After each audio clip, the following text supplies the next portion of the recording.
Thank you very much and welcome to the Oval Office. On Monday, I traveled to Florida and Georgia to meet with first responders and to visit with those affected by the devastation of Hurricane Michael. And yesterday, Mike Pence traveled also to the two states, and he saw devastation like he's never seen before. We're in the same category. It was something horrible.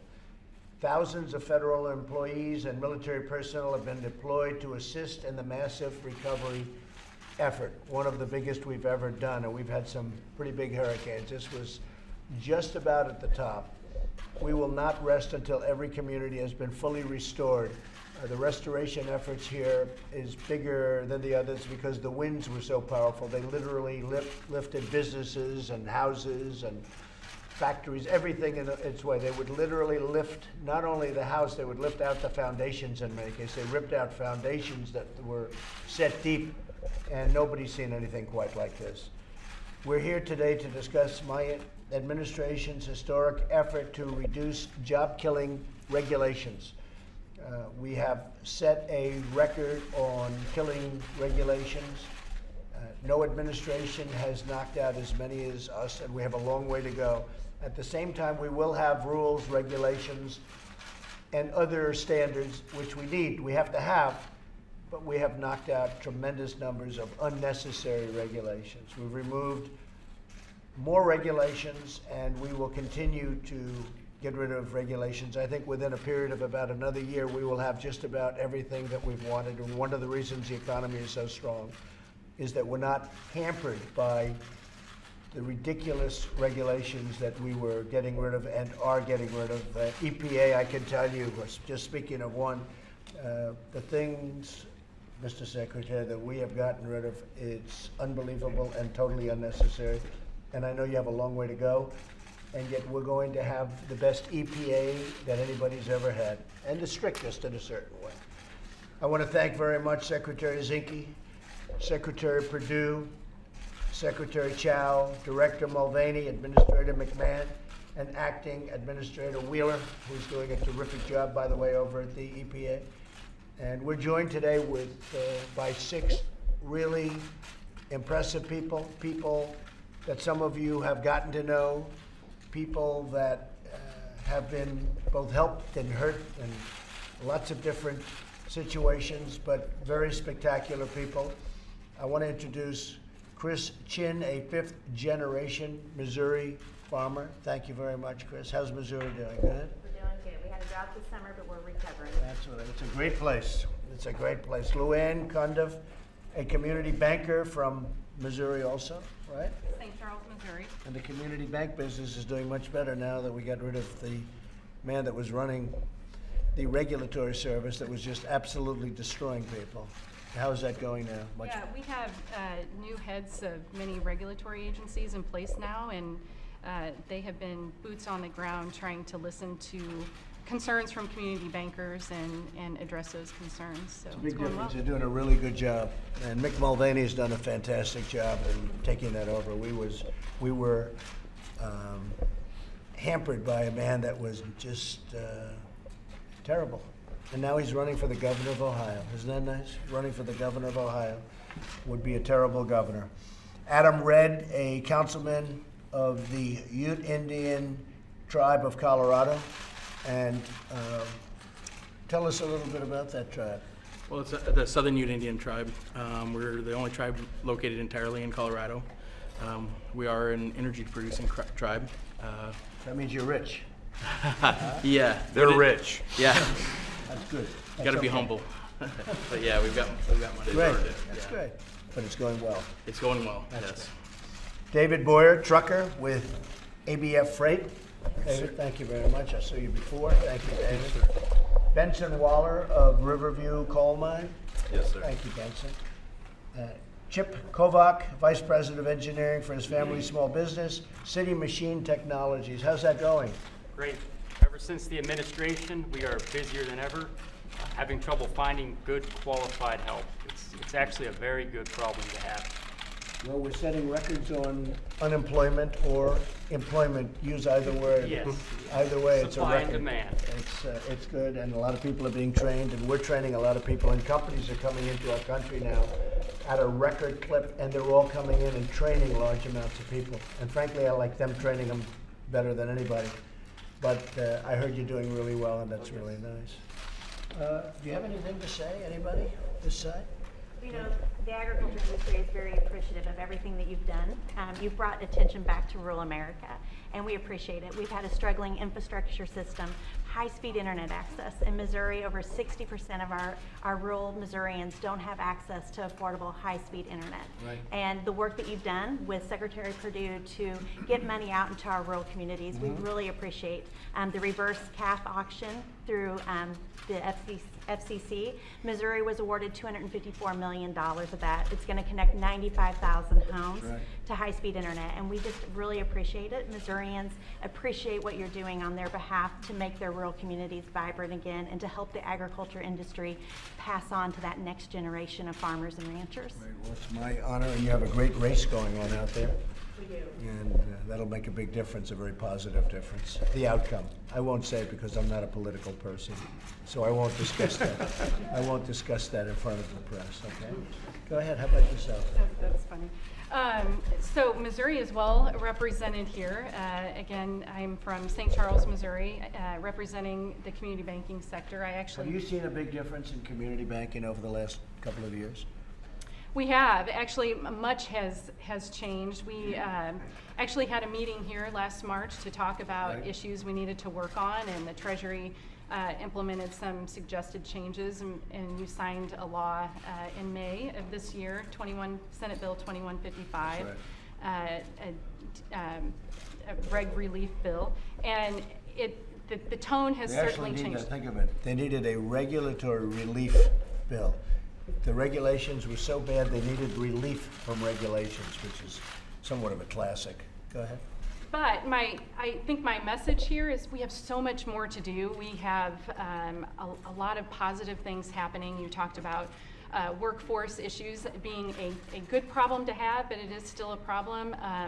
But we need to forge ahead because we, as an example bank, we're kind of falling in the gap for that particular regulation. We're too small to benefit from some provisions and too large. We are in the middle. So we have lots of ideas on how to modernize some existing regulations that are on the books. So look forward to working with, Good. And go ahead, tell me about your situation. Thank you, Mr. Trump. I'd like to start by saying thank you to your administration and also Secretary Zinke. I'm on his royalty policy committee also. So, I mean, we're tasked with streamlining the red tape. Also, our tribe, I mean, I can't thank you enough for your work in rolling back some of these regulations that we are ruled by. Our tribe has faced hurdles for years, and now we're starting to see some of the light come through with your tribe work. had some big problems. You couldn't get to what you wanted to get to. Exactly. And now you're able to do it. Exactly. And I mean, your administration's given deference back to the tribes to make the decisions on what happens on their land. And that was our goal to begin with. We shouldn't be told from outside sources what is best for us. Good. Well, good. You're doing a great job. Thank you. I've seen what you've done in a short period of time. It's fantastic. Thank you. Congratulations. Tell me. Everything is good. It is good. Big difference, right? We're working. I run from Westfield, Virginia to Memphis, Tennessee, and I've never seen as many signs out, help on it, help on it. You go through Knoxville, you go through Nashville, Memphis, you look up on the warehouses, help on it. We're hiring. And we never seen that before. Best it's ever been. It is. Best it's ever Best been. I ever remember. Therefore, we should do well in the midterms. Yeah. They never report how well we're doing, which they don't like to do. That's good. Come here. Thank you. I appreciate it. Go ahead. On behalf of all the hardworking men and women in the coal industry, we want to thank you for your support. It means a whole lot. Back in 2016, times were really tough, and the company that I worked for actually downsized, for the first time in the history of the company.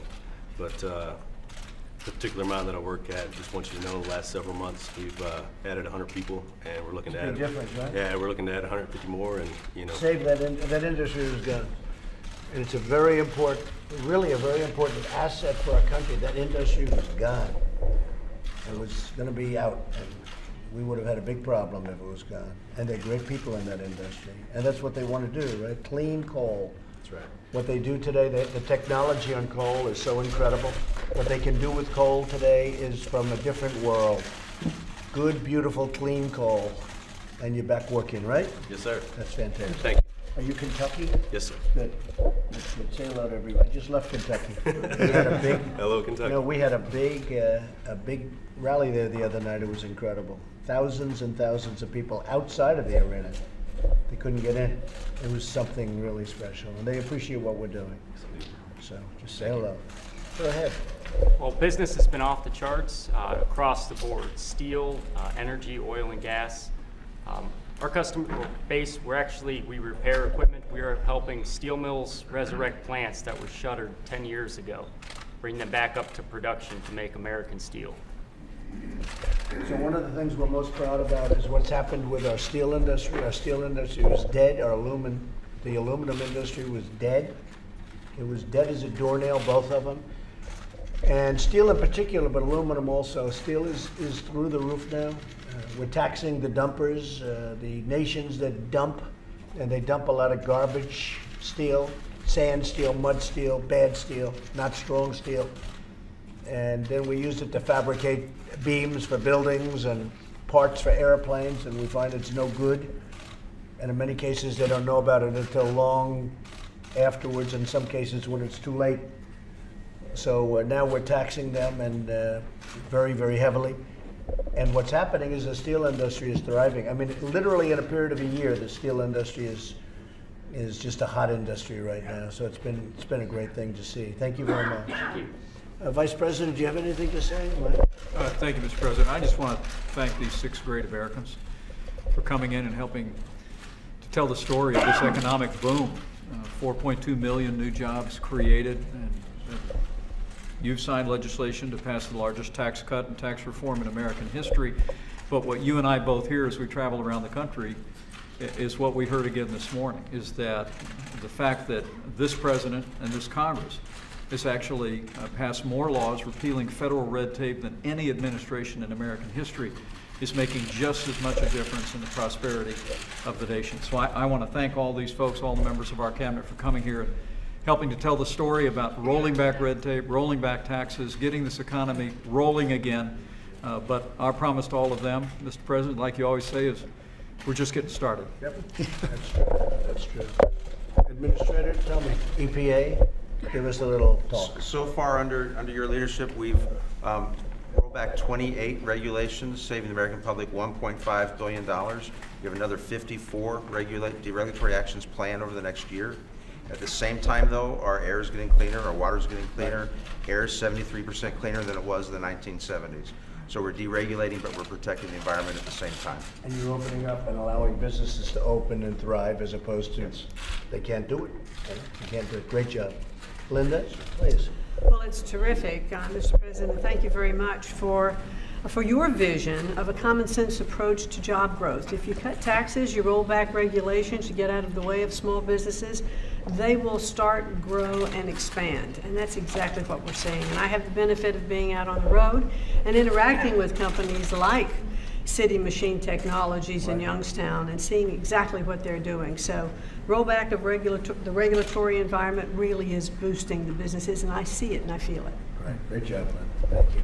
Lane? Mr. President, who would have thought a year ago that GDP growth for the third quarter would be 4.2%? People were surprised it was even over 3% in the second quarter. It was 2.2 in the second quarter. They didn't think so. Unemployment rate is now at 3.7. It's the lowest in about 50 years.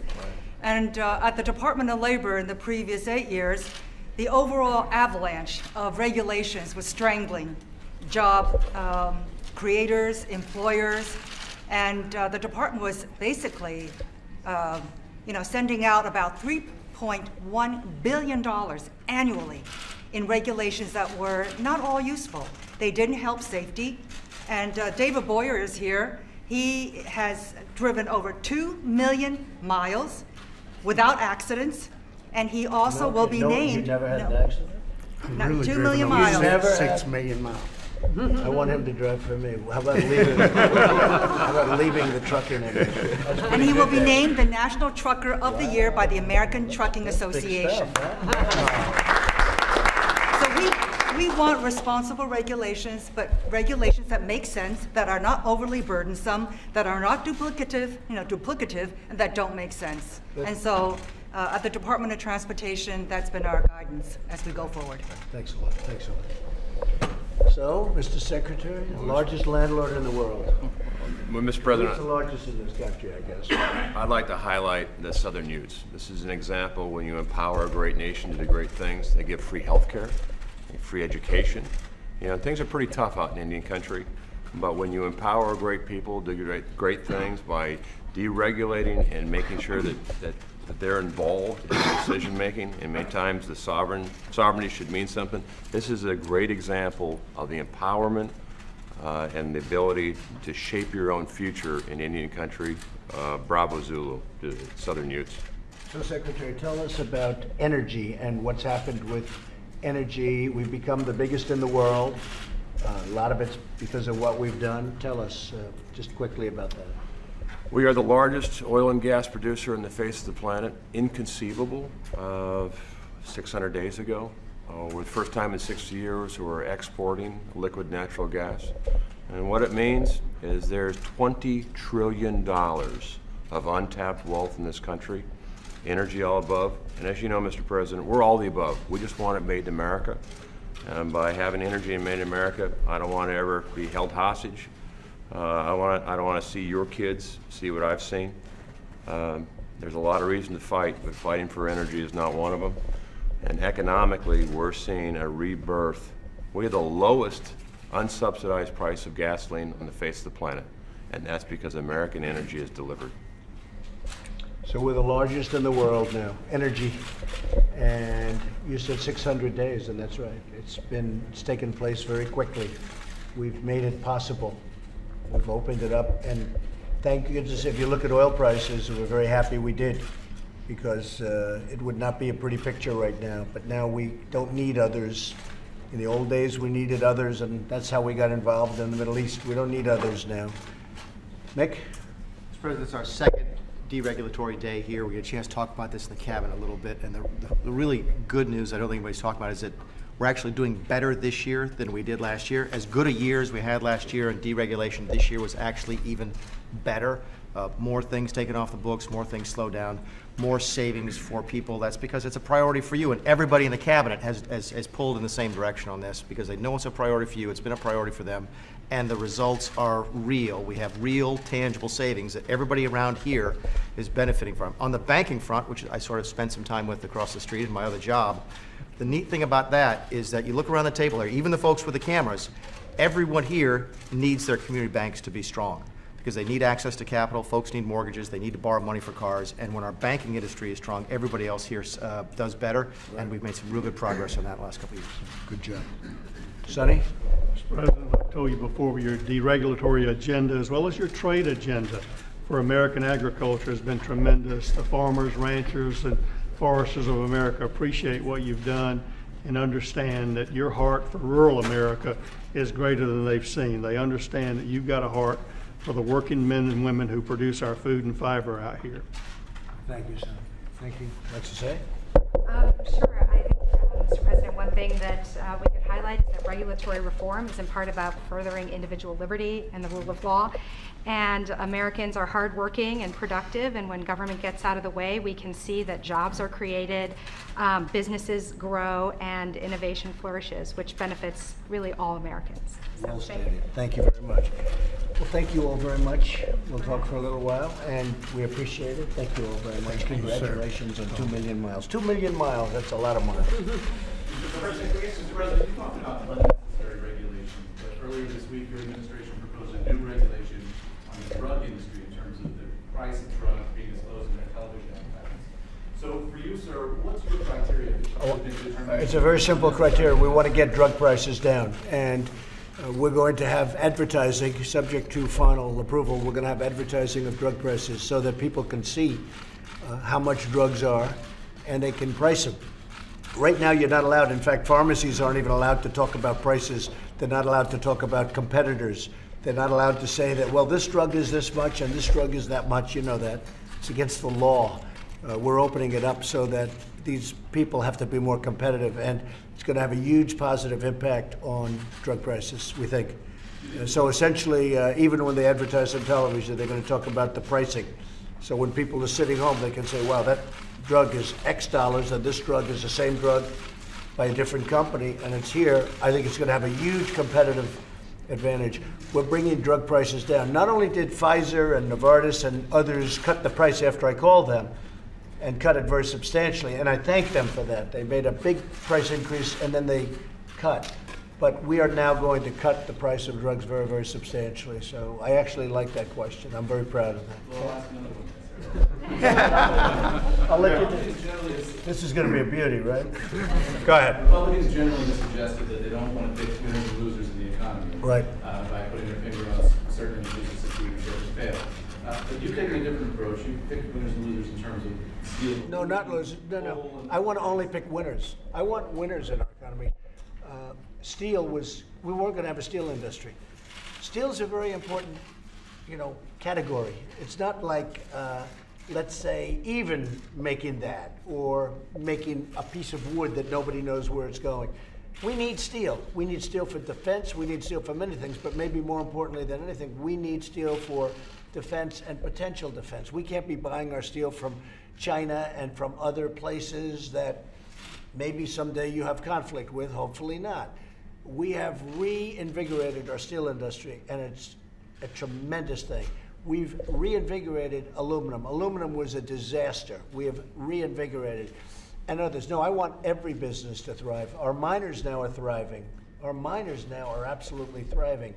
And clean coal is a great thing. And it's another source. It has to compete against natural gas, has to compete against a lot of different things, including solar and including wind and including all of those things. Now, they're much, much more expensive, as you know. They're much, much more expensive. In fact, they need subsidy.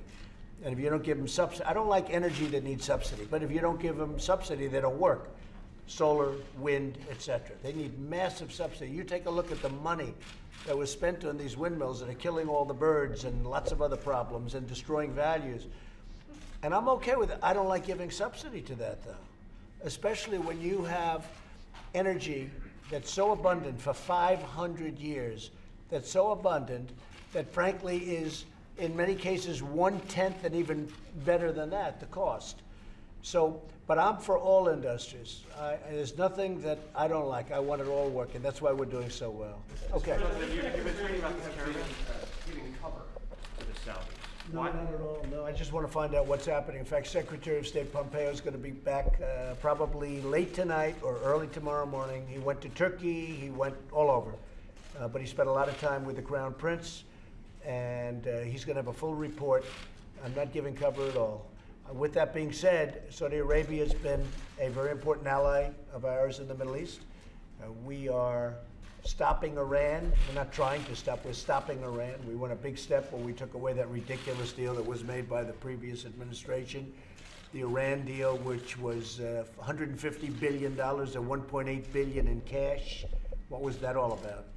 And they are an ally. We have other very good allies in the Middle East, but if you look at Saudi Arabia, they're an ally, and they're a tremendous purchaser of not only military equipment, but other things. When I went there, they committed to purchase $450 billion worth of things and $110 billion worth of military. Those are the biggest orders in the history of this country, probably the history of the world. I don't think there's ever been any order for $450 billion. And you remember that day in Saudi Arabia where that commitment was made. So they're an important ally, but I want to find out what happened, where is the fault, and we will probably know that by the end of the week. But Mike Pompeo is coming back. We're going to have a long talk. We're talking about a man who lived across the river in Virginia. Why not send the FBI in to figure all this out? Well, he wasn't a citizen of this country, for one thing, and we're going to determine that. And you don't know whether or not we have, do you? Well, No, but do you know whether or not we've sent the FBI? You sent the FBI. I'm not going to tell you. Mr. President, Why would I tell you? Go ahead. Have you asked for this audio, video intelligence that the Turks are supposed We to have have? asked for it if it exists. We have asked for it. Yeah. But you haven't got it. We've asked for it if it exists. Are you surprised that they haven't turned it over? No, I'm not sure yet that it exists. Probably does, possibly does. I'll have a full report on that from Mike when he comes back. Mr. President. That's one of the things that's going to be the first question I ask. Mr. President, there's been some talk after the midterms about spending being reined in up on the Hill. I'm curious, is there any programs that you'd like to see kind of Well, I reined? will tell you that I'm having a cabinet meeting in a little while, and we're going to ask every secretary to cut 5% for next year. And last year, first year, I had to do something with the military. The military was falling apart. It was depleted. It was in very bad shape. And that's why we went for 2 years, $700 billion, $716 billion. And that took place over a period of 2 years. We have repurchased and purchased jets, missiles, rockets, all forms of military equipment, ships, submarines. We've rebuilt and are in the process of rebuilding our military to a level that has never been before. I had to do that. In order to get the 700 and the $716 billion, those numbers have never been heard of before, I had to give the Democrats, I call it waste money, things that I would never have approved. But we had to do that in order to get the votes, because we don't have enough Republican votes to do this without them. So when you look at the border, how bad it is, that's because the Democrats want it to be bad, because they don't give us the votes. That's why I hope we do very well in the midterm. But we're going to be asking for a 5% cut from every secretary today. Okay, we're going to see you at the cabinet meeting, because you're coming in for a couple of minutes so we can discuss it at length. And I just want to talk to these great folks and wish them best wishes. They've done a fantastic job, and we really appreciate it. Thank you. Thank you. Great job. Thank you very much. We'll see you in a couple of minutes.